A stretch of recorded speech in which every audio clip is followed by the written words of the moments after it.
Big happy birthday episode of Louisiana vs. All Y'all with Julius Moss, the standout rising senior all-around athlete for the Calvary Baptist Cavaliers, state champions a year ago, looking to be state champions again this December. So we'll talk some about that, as well as, a recent commitment to Air Force and kind of what his future looks like beyond this senior season as he joins the Falcons and what kind of the expectations are for him there. But again, Julius, happy birthday, man. I hope this weekend is treating you well. Thank you. Happy to be here. Talk me through before we even talk about the recruiting stuff, take me through birthday weekend and what's been kind of the best part or what you guys have done to celebrate a little bit. So last night went to go swim with my sister at one of her friends' house for a little bit, then came back home. Went to church this morning, had a good service, and then came home, chilling out, probably going to play the game with my friends for a little bit. Then we're all going to go eat for dinner, and then I'll have a family dinner later on in the week. Well, let's jump into the college stuff. We're going to talk some of the high school stuff at the end, but college-wise, you're a guy that committed a long ways back to UAB, and then as Air Force kind of ramped up their recruitment of you, I know it was just kind of an opportunity you couldn't pass on for your future. Talk me through what went into their recruitment of you and what ultimately stood out that made that feel like the place that you knew you needed to be. Well, UAB is a great school, have a great coaching staff, great facilities, all love there. But Air Force, they really wanted me, told my coaches and everything, look, we really want him. What do we need to do to get this guy? And it was like that all throughout. It never changed, never varied. And then whenever I went on the visit down there, Coach Skeens was with me the whole first day, talked to me, talked to my family, got to know everybody on a more personal level. And then the next day it was Coach Tim, the running back coach, talked to him the whole day. And then it was just a great experience all around. And it was just a great environment. And then on top of that, as we were touring the campuses, we would go to classrooms and everything like that. And they started telling us about the benefits of being at the Air Force Academy and what life is after the Air Force Academy. And that was really what, honestly, that's what made me commit and flip, is the stuff outside of football.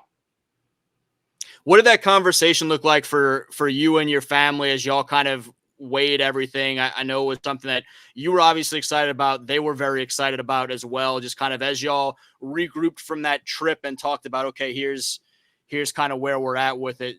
Take me through that conversation a little bit. Well, honestly, my parents were a little frustrated with me because as soon as we went to the airport, they were talking so what are you thinking, this and that? And before the offers and everything like that, whenever I was little, my dad would talk to me about making these big decisions. And he said, look, you're always going to love it right after or while you're there. Give it some time, sit on it. And if that feeling is still there, then that's something you need to consider. So I really didn't think too much of it after those first couple of days. I came home, prayed about it, just kept having conversations with myself, because I knew after the visit, both my parents wanted me to go there, because the stuff outside of football is amazing at Air Force, and it really is. But I just really wanted to make sure that is the place for me, because I don't want the label of flipping, going to whatever it is. So I just really wanted to make sure that was the best fit for me. And after a little while of thinking about it, I talked to my dad whenever I was right there, and I called him on the way back from UL. That's whenever I decided, and we all knew. And then I called Coach Skeens, let him know that I was committed. Some of that is some of why I really wanted to kind of have a more detailed conversation with you about some of this stuff too, because I think there's an aspect of your recruiting process that kind of speaks to the bigger picture and what a lot of guys go through. And from the outside, fans that may have never met any of you guys will kind of have their notions of what it means to flip or not, or whatever. And I know it was something that weighed on you a lot, and it meant a lot to you, kind of you had committed to UAB and what that meant to you and whatnot. But you also knew that you had to do what was best for your future. how could you kind of explain to people how tough that was for you, how much you kind of weighed that piece of it in and ultimately needed to make that decision? Well, I'll say I think I speak for most athletes whenever this picking what college we decide to attend is like the biggest decision we have in our lives for most of us. And depending on that kind of puts the trajectory at where the rest of our life will go. So it's a very big decision. And it's just like it's something that you have to really understand. And I mean, sometimes you're not comfortable with the school that you committed with at first, and it's just like a bad feeling. And I mean, whenever I was thinking about it, I had like a gut feeling that was just like wrenching. Like I could tell something was wrong. Like after the visit, like something was just not necessarily wrong, but something was sitting funny, and that's really what made me take time on if I wanted to go there because I had a weird feeling. But just I say that yeah, it's a very difficult decision, and nobody wants to have a label of like, oh, that kid's this and that, like he's not loyal or anything like that. Because whatever school you do commit to, like that kid has a lot of love, and you don't want some type of label like that going into your college.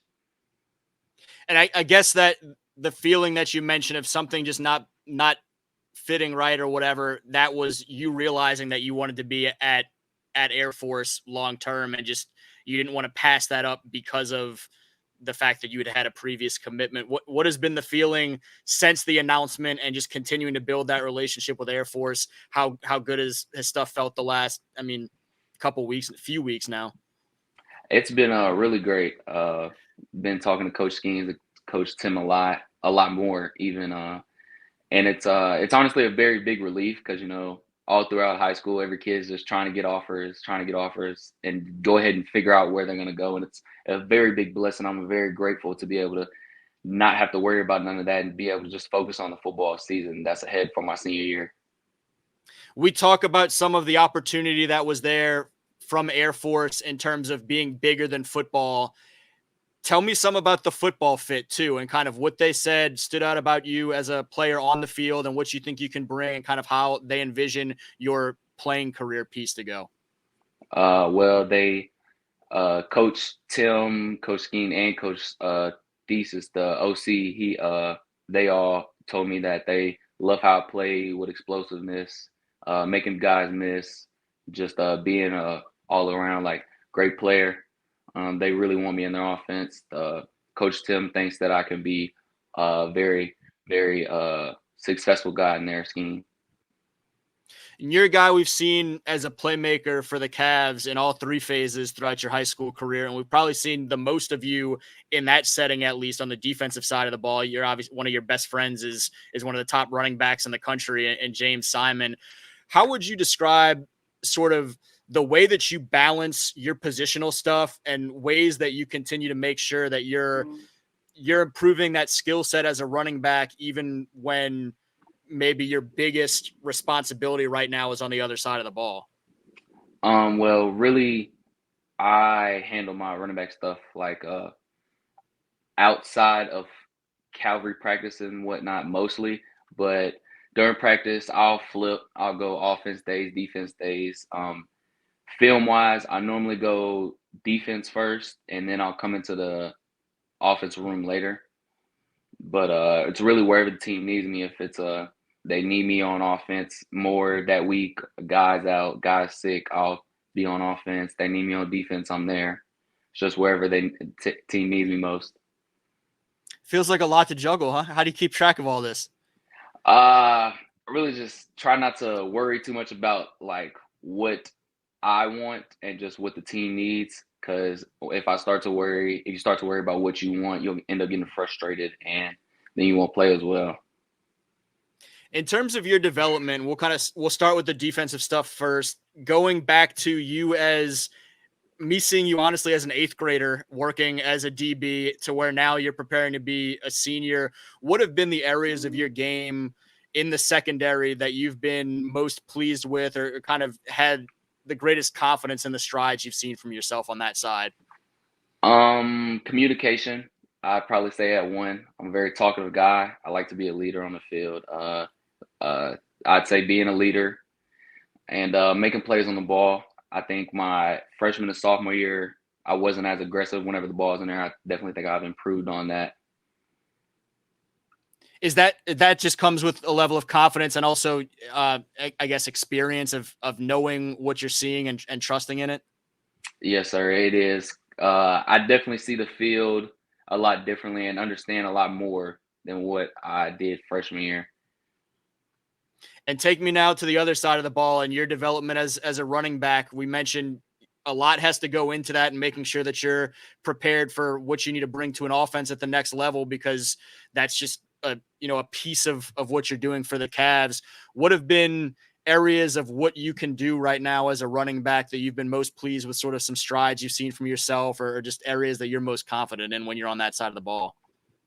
I'd say pass blocking at number one. Making guys miss also, because my middle school years I really didn't juke at all. It was just run through people, and I definitely think I've improved that. Running routes out the backfield is something that I definitely say I'm better at, but I still need to work on that. And then ball carrier vision is the next thing that I'm probably going to work on most. I mentioned the dynamic with your guy James Simon. What is that relationship like in terms of the football side of it, and ways that y'all kind of help each other, whether y'all are competing when you're on defense and trying to tackle him in practice, or what you guys can kind of help in terms of pushing each other as running backs? Well, on the defensive side, James doesn't really come at me. He knows not to. Uh, on the offensive side, uh, James and his dad, Coach Simon, they help me out a lot.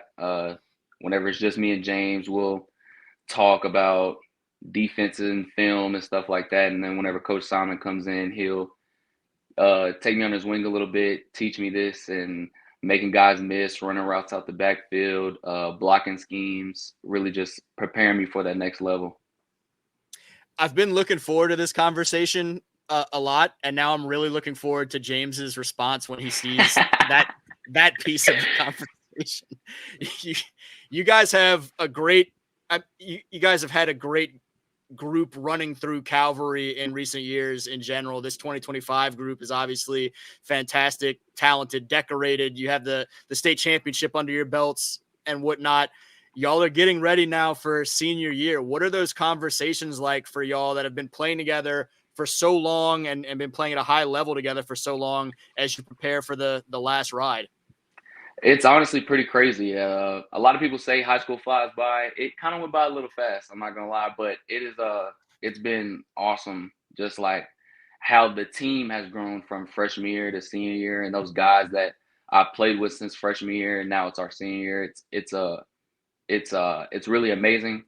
And then the schedule that we have this year, I'm really excited for. Like week 1, Oak Grove, 2, Westgate. It's gonna be a great year. People talk about, I guess, the potential of like a championship hangover and guys being satisfied because they already won one, maybe not being as hungry or whatnot.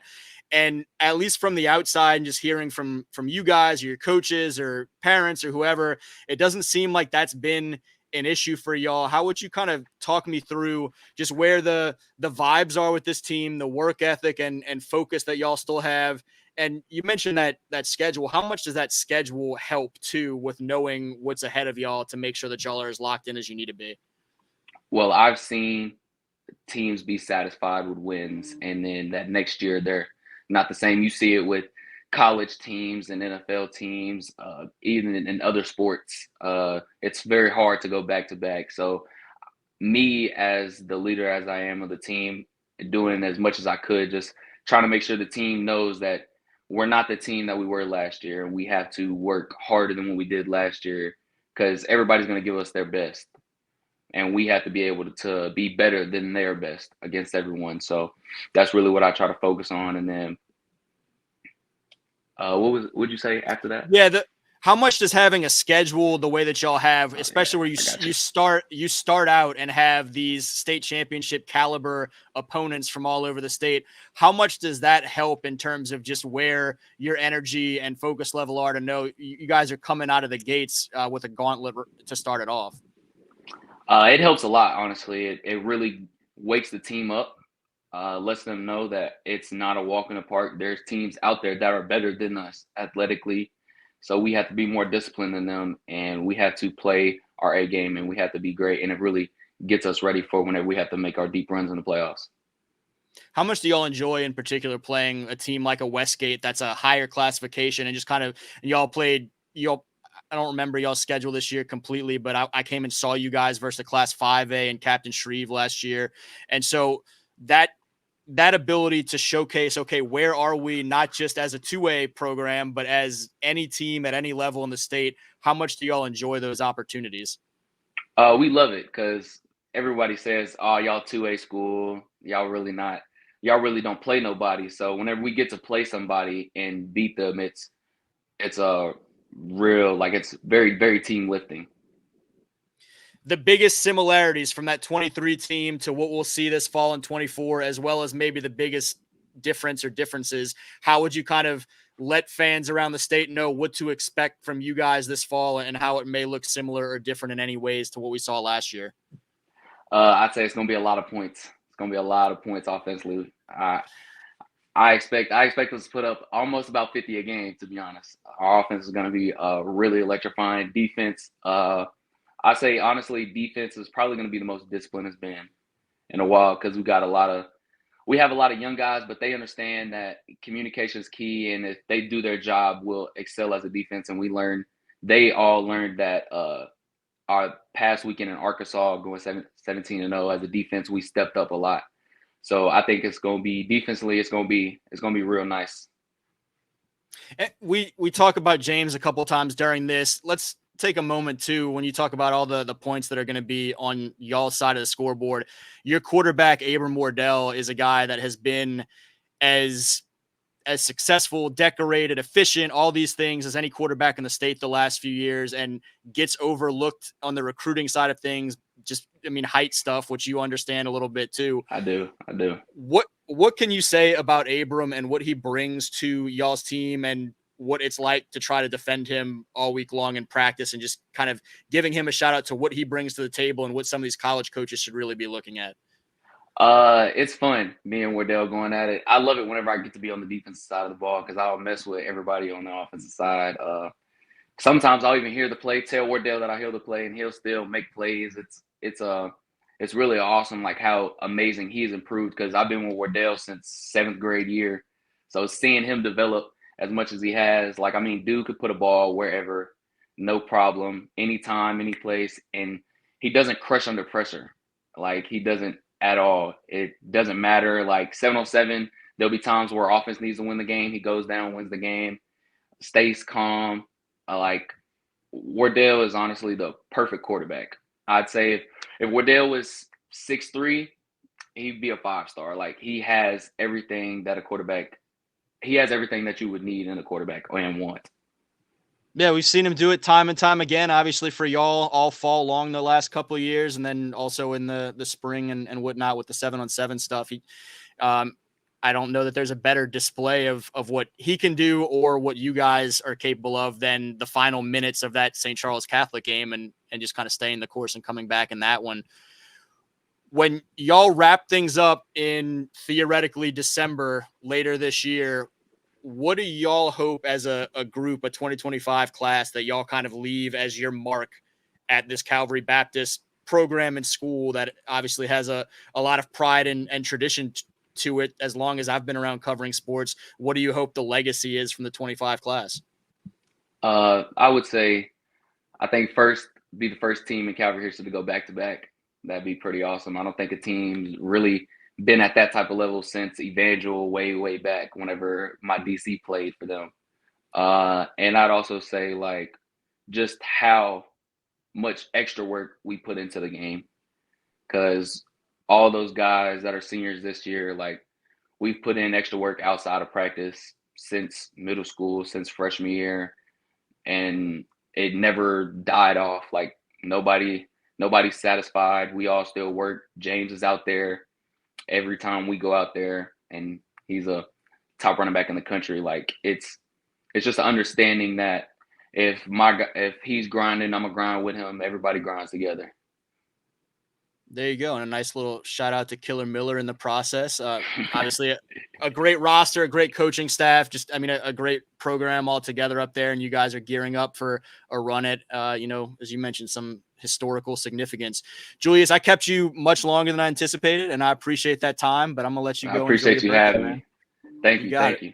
Yes, sir. Again, he's Julius Moss, standout 2025 Calvary Baptist athlete, does a little bit of everything for the Cavs as they prepare to go make a run at a potential repeat. And now he's also a 2025 Air Force commit and looking forward to some things that he can do at that next level. And for Louisiana versus all y'all, Jarrett Roser.